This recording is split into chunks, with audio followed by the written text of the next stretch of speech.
started to say Shreveport Security Systems text line. I can give that number too, 318-392-1884. Bishop Larry Brandon from Praise Temple is here for a while for no other reason than just to come in and lift Matt's mood. He's been Matt's been begging for you to come in. I appreciate Matt.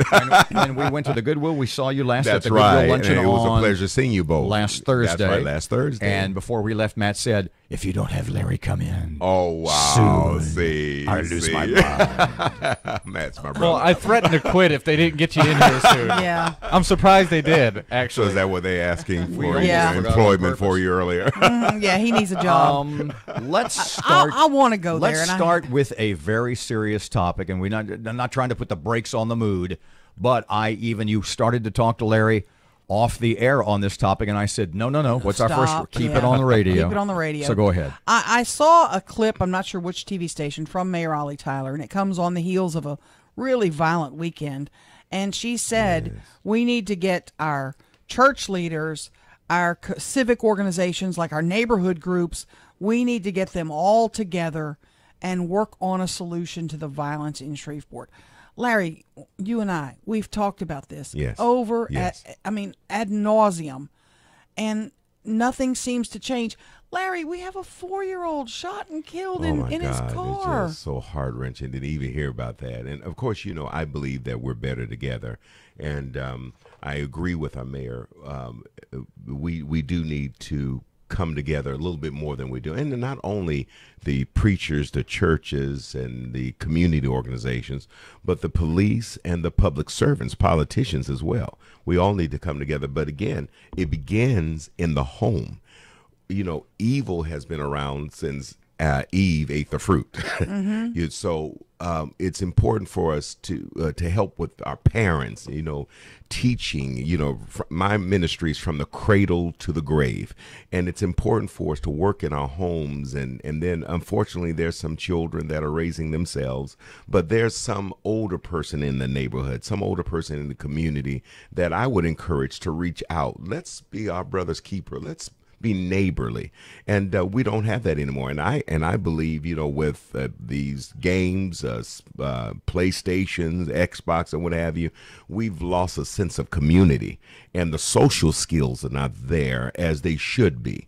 Because again, if you don't care about your life, you're not going to care about anybody else's. There's people listening that are probably screaming at the radio right now, and I'm going to voice what I think they're saying. Sure. We've had prayer vigils. We've had balloon launches. We've had meetings.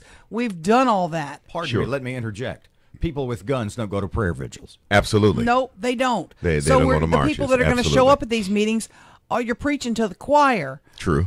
Have you seen anything from your world, innovative, done in other communities, that you think we should try in Shreveport? Well, absolutely. I'm going to introduce that, we have a lot of churches in our area.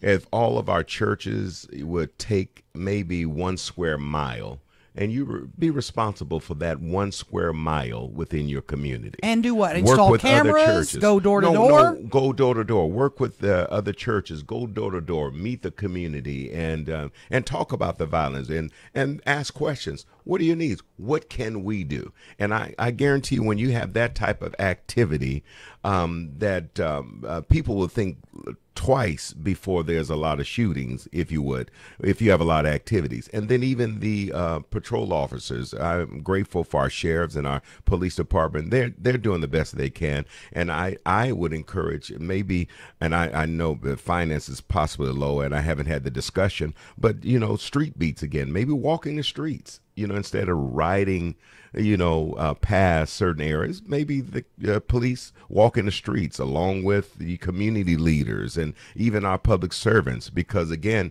I just don't preach behind the pulpit. I'm in the streets.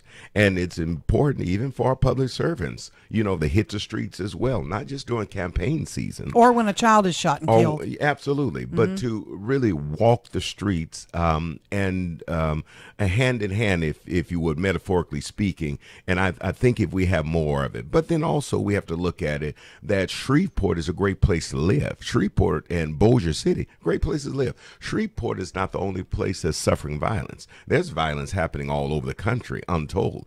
You know, it's just close to home. You know the old saying that we don't pay attention until it hits home. And that's what's happening right now. It's hitting home. But we've had these problems around our country for many, many years. But we have the usage of social media. We have the usage of some other things going on. And then, of course, you have those who are antagonistic with it. You know, they just instigate. They want problems and shout, "Woe is me! Today is the day of Armageddon," and what have you. But it's really not like that. And I think if we would, as citizens, put a positive spin on it, and instead of complaining, do something.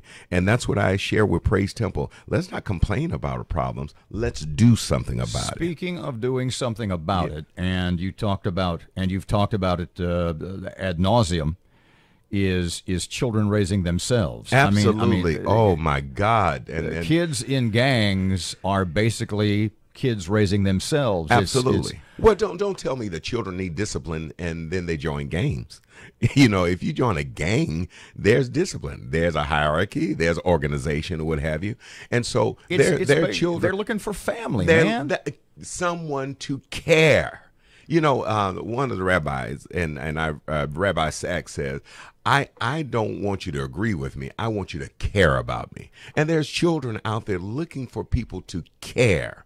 Just think those who don't care about their life, because obviously you don't care about your life, because of you shooting and people shooting back, and you know you're headed to prison or you're headed to the grave, one of the two. And so obviously you don't care about your life. And so at some point in his or her life, they wanted someone to care and feel like no one cares. So now they don't care.